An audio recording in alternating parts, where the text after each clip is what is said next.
आप सभी का हमारे YouTube चैनल में स्वागत है। तो बच्चों, ये क्लास 12 का टॉपिक है कंटिन्यूटी। इसमें हमें एक फंक्शन दिया है f इक्वल टू ई की पावर 1/x अपॉन 1 प्लस ई की पावर 1/x। ये dx is not equal to 0 और ये if x equal 0 then function की वैल्यू 0 है। मतलब फंक्शन की वैल्यू x इक्वल टू 0 पर 0 है। और जब फंक्शन मतलब जब इनपुट हमारा domain x is not equal to 0 है, अर्थात 0 को छोड़कर कोई भी वैल्यू है, तो हमारा फंक्शन ये है। तो हमें x इक्वल टू 0 पर हमें इस दिए गए फंक्शन को चेक करना है कि कॉन्टिन्यूअस है या डिसकॉन्टिन्यूअस है। तो हम जानते हैं कि हमारा जो पीस वाइज फंक्शन होता है वो ऐसे पॉइंट्स पे ही डिसकॉन्टिन्यूअस हो सकता है जहां पे वो अपनी वैल्यू चेंज करता है फंक्शन। जैसे कि x जब x is not equal to 0 यानी x यहाँ नंबर लाइन पे बात करें तो x is not equal to का 0 का मतलब होता है कि 0 को छोड़कर मतलब माइनस इन्फिनिटी से लेकर प्लस इन्फिनिटी तक जो नंबर लाइन हमारी होती है उसमें एक पॉइंट 0 ऐसा है जिसके लेफ्ट में भी यही फंक्शन है e की पावर 1/x, e की power 1/x upon 1 plus e की पावर 1/x, और राइट में भी वही फंक्शन है e की power 1/x upon 1 plus e की पावर 1/x। अब ये क्वेश्चन हमारे लिए खास क्यों बन जाता है? क्योंकि ज्यादातर जो पीस वाइज फंक्शन दिए होते हैं उसमें जब भी x is not equal to 0 दिया होता है, मतलब इस तरह का वैल्यू दिया रहे कि x is not equal to ये, तो इसका मतलब हुआ ये के पहले भी वही फंक्शन है, ये के बाद में भी वही फंक्शन है। तो ऐसे केस में हमें क्या करना होता है कि हम direct limiting value of function निकाल लेते हैं। क्या करते हैं कि limiting value at x equal to ये निकाल लेते हैं, यानी x के लेफ्ट नेबरहुड में फंक्शन की वैल्यू और राइट नेबरहुड में फंक्शन की वैल्यू अगर इक्वल आती है तो उसे हम कंबाइंड रूप से लिमिट x टेंड्स टू ये लिखते हैं, कंबाइंड रूप से। यानी कि ये वैल्यू अगर दोनों इक्वल आ जाए और फंक्शन की वैल्यू भी उस पॉइंट पर इक्वल आ जाए, तो ऐसे केस में हमारा फंक्शन क्या होता है? कॉन्टिन्यूअस होता है। किसी दिए गए पॉइंट ये पर कोई फंक्शन कब कॉन्टिन्यूअस होता है? इसका कंडीशन ये होता है कि अगर फंक्शन के जैसे मान लो कि ये पॉइंट दिया हो, ये पॉइंट, अब ये पॉइंट पे हमें कॉन्टिन्यूटी चेक करनी है, तो ये के हल्का सा लेफ्ट में फंक्शन की वैल्यू और ये के हल्का सा राइट में फंक्शन की वैल्यू, और इसी को हल्का सा लेफ्ट और हल्का सा राइट को हम बोलते हैं कि लिमिटिंग वैल्यू। इसी को हल्का सा लेफ्ट में ये की जो वैल्यू आती है उसे लेफ्ट हैंड लिमिट कहा जाता है, और राइट में हल्का सा जो वैल्यू होती है उसे राइट हैंड लिमिट कहते हैं। और फंक्शन की ये पर एग्जैक्ट वैल्यू अगर तीनों इक्वल आ जाए तो ये फंक्शन क्या हो जाता है? कॉन्टिन्यूअस हो जाता है। और इसी जो लिमिट LHL और RHL अलग अलग वैल्यूज होती हैं उसको हम कंबाइंड रूप से लिमिट x टेंड्स टू ये fx लिख सकते हैं, और इक्वल टू f ऑफ ये अगर आ जाए तो ये इक्वल यानी x इक्वल a पर दिया गया फंक्शन क्या होता है? कॉन्टिन्यूअस होता है। ये कॉन्टिन्यूअस होने का कंडीशन होता है। तो यहाँ पे हमें x के इधर भी वही फंक्शन है, x के वो सारी 0 के लेफ्ट में भी वही फंक्शन है माइनस इन्फिनिटी से लेकर 0 तक, और 0 के राइट में भी वही फंक्शन है इन्फिनिटी तक, प्लस इन्फिनिटी तक।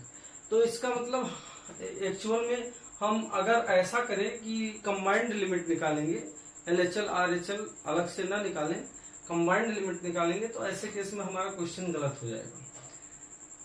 इसलिए ये क्वेश्चन बहुत इंपॉर्टेंट है, मोस्ट इंपॉर्टेंट क्वेश्चन है और काफी कॉन्सेप्चुअल क्वेश्चन की श्रेणी में ये आता है, इसीलिए मैंने इसको शामिल किया है। तो यहाँ पे खास बात क्या होती है? टर्निंग पॉइंट क्या है कि 1/x जो दिया है, 1/x का ग्राफ कैसा होता है? अगर आप देखो तो 1/x का ग्राफ मैं इधर बना देता हूं कि क्वेश्चन भी सॉल्व करना है। तो 1/x का ग्राफ कुछ इस तरह होता है। 1/x जो होता है इसका ग्राफ, ये सारी फंक्शन जो होते हैं, फंक्शन ऐसे, ये 1/x का ग्राफ है ऐसे, ये रफ ग्राफ है, ऐसे होता है। तो x जब x इक्वल 0 होगा तो फंक्शन की कोई वैल्यू प्राप्त नहीं होगी, क्योंकि 1/x में जब x 0 हो जाएगा तो 0 पे हमें कोई वैल्यू नहीं प्राप्त होती। इसीलिए देखो यहाँ पे ग्राफ 0 पे ब्रेक कर रहा है, और 0 के हल्का सा यहाँ पे 0 है, ओरिजिन 0 के हल्का सा राइट में जैसे ही हम देखते हैं तो फंक्शन की वैल्यू कहाँ जाती है, प्लस इन्फिनिटी पे जाती है। और 0 के हल्का सा लेफ्ट में फंक्शन कहाँ जा रहा है, माइनस इन्फिनिटी पे जा रहा है।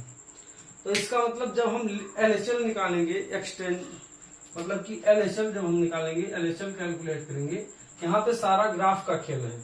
बहुत सारे लोग इसमें h टेंड्स टू 0 करके निकालते हैं, लेकिन मैं वही चीज आपको समझाने की कोशिश कर रहा हूँ कि आप ग्राफ से देखिए सारी चीजें।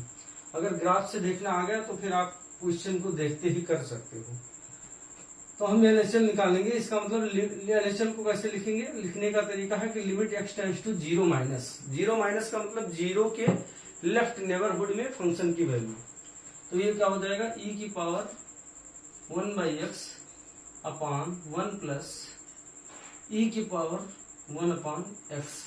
अब हम 1/x की वैल्यू मतलब जब x 0 से हल्का सा पहले 1/x की वैल्यू क्या होती है, लेफ्ट मतलब लेफ्ट में 1/x की वैल्यू क्या होती है, माइनस इन्फिनिटी होती है। तो यहाँ पे हम ऐसे रख देंगे e की power minus infinity upon 1 plus e की पावर माइनस इन्फिनिटी। और हम जानते हैं कि e की पावर माइनस इन्फिनिटी को हम 1 e की पावर प्लस इन्फिनिटी लिख सकते हैं। अब e की वैल्यू कितनी होती है, 2.73 ऐसे कुछ, और उसकी पावर में इनफाइनाइट, तो इसकी वैल्यू भी इनफाइनाइट आ जाएगी। तो ये वैल्यू आ जाएगी 1/इनफाइनाइट। 1/इनफाइनाइट की वैल्यू क्या होती है, 0। तो ओवरऑल e की पावर माइनस इन्फिनिटी जब भी आपको दिया रहेगा तब इसका आपको डायरेक्ट वैल्यू याद रखना है 0।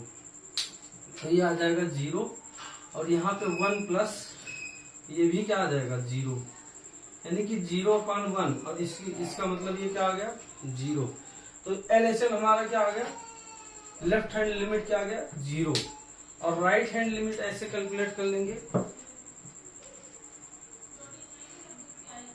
राइट हैंड लिमिट भी कैलकुलेट कर लेंगे।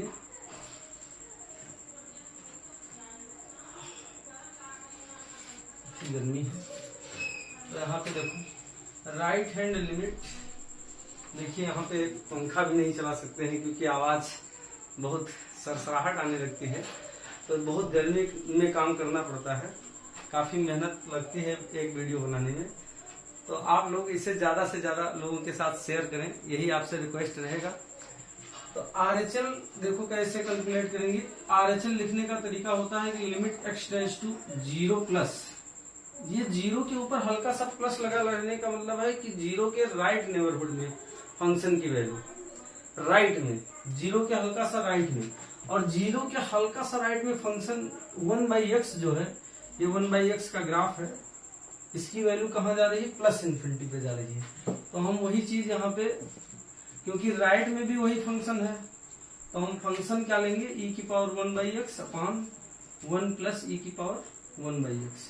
अब यहाँ पे 0 से हल्का सा राइट में हम जानते हैं 1/x जो होता है वो प्लस इन्फिनिटी को टेंड करता है, ऐसे ये वाला भी e की पावर प्लस इन्फिनिटी हो जाएगा। और e की पावर इन्फिनिटी क्या होता है, इन्फिनिटी हो जाता है, तो ये इन्फिनिटी बाई इन्फिनिटी फॉर्म बन जाएगा, ये भी इन्फिनिटी आ जाएगा। तो यहाँ पे इन्फिनिटी, ये वाला इन्फिनिटी आ गया अपॉन 1 प्लस इन्फिनिटी आ गया, तो overall infinity upon infinity form आ गया, जो कि नॉट इनडिटरमिनेट फॉर्म होता है। इनडिटरमिनेट फॉर्म जब तक लिमिट में रहता है तब तक हम मतलब लिमिट की वैल्यू नहीं रखते हैं। तो ऐसे केस में हमें क्या करना पड़ेगा कि इसमें एक और किलो अपनाना पड़ेगा, इसमें यह करना पड़ेगा कि e की पावर 1/x ऐसे रहने देंगे ऊपर अंश में, और नीचे e की पावर 1/x कॉमन ले लेंगे।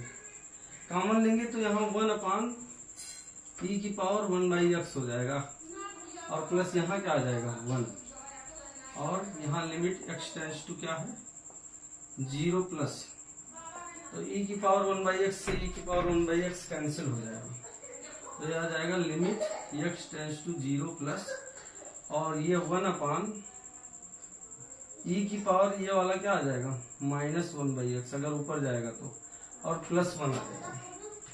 तो यहां से हो जाएगा।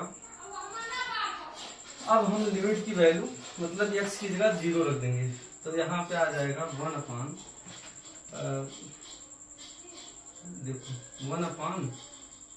x जब 0 से तो हल्का सा राइट में इन्फिनिटी पे जा रहा है, तो 1/x की वैल्यू इन्फिनिटी आ जाएगी, प्लस में होगी।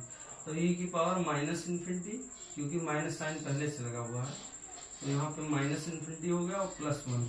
और e की पावर -इन्फिनिटी की वैल्यू आप याद रखो, एक चीज यहाँ पे नोट में लिख दे रहा हूँ, अगर जब भी e की पावर +इन्फिनिटी रहेगा तो इसकी वैल्यू इन्फिनिटी होगी, और e की पावर अगर -इन्फिनिटी होगा तो इसकी वैल्यू 0 रहेगी। ये चीज आपको याद रखना है। तो यहाँ पे आ जाएगा 1 ये हो गया 0 + 1, मतलब कितना आ गया 1, क्या आ गया 1। तो हमने देखा LHL जो है वो RHL के इक्वल नहीं है, और फंक्शन की वैल्यू LHL आ रहा है 1, 0 आ रहा है, RHL क्या आ रहा है 1 आ रहा है, और x = 0 पर फंक्शन की वैल्यू 0 आ रही है, यानी सारी चीजें। हाँ, तो यहाँ पे देखो LHL और फंक्शन की x = 0 पर वैल्यू ये दोनों इक्वल है, लेकिन RHL इक्वल नहीं है उसके, यानी कि इनमें से कोई भी अगर अनइक्वल हो गया तो x उस पॉइंट पर फंक्शन क्या हो जाएगा डिसकंटिन्यूअस, यानी कि x = 0 पर at x = 0 limit left hand limit, यानी limit x tends to 0 minus fx is not equal to limit x tends to 0 plus fx, hence given function is discontinuous at x = 0। तो इस प्रकार से हमें ये क्वेश्चन करना है। काफी इंपॉर्टेंट क्वेश्चन है, बोर्ड एग्जाम में भी आ सकता है, और कई सारे कंपटीशन में कई बार आ चुका है, NDA और बहुत सारे क्वेश्चन से TGT PGT में तो बहुत बार आ चुका है, और जो हमारे JEE मेंस है उसमें बहुत बार आ चुका है। तो ये काफी इंपॉर्टेंट क्वेश्चन है, आप लोग इसका खास ख्याल रखेंगे। चलिए फिर मिलते हैं नेक्स्ट वीडियो में, तब तक के लिए धन्यवाद।